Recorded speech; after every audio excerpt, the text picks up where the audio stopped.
dilber eşidey ardı halimi, görsen kılmatımda beni har etmen. Yolumda harc edivey dünya malimi, görsen kılmatımda beni har etmen.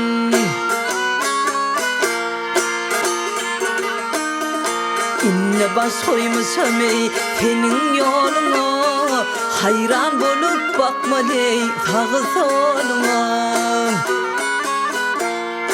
Terhine yaraşar ey nedik koluna, görsen hırmatımda beni har etmen.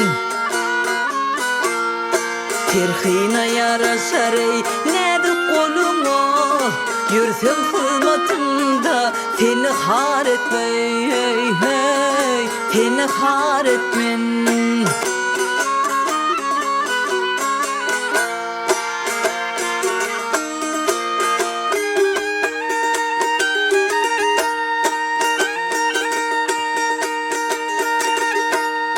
Cahanın güzeli yanında olsa, ul erim bağından ey periler gelse.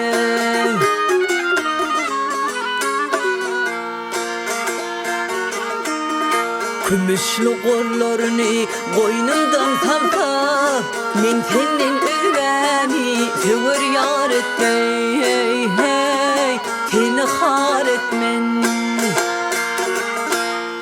Seydidir hoş olvey göz kaşın gerte, yada kadıp bileney yanımda dursa.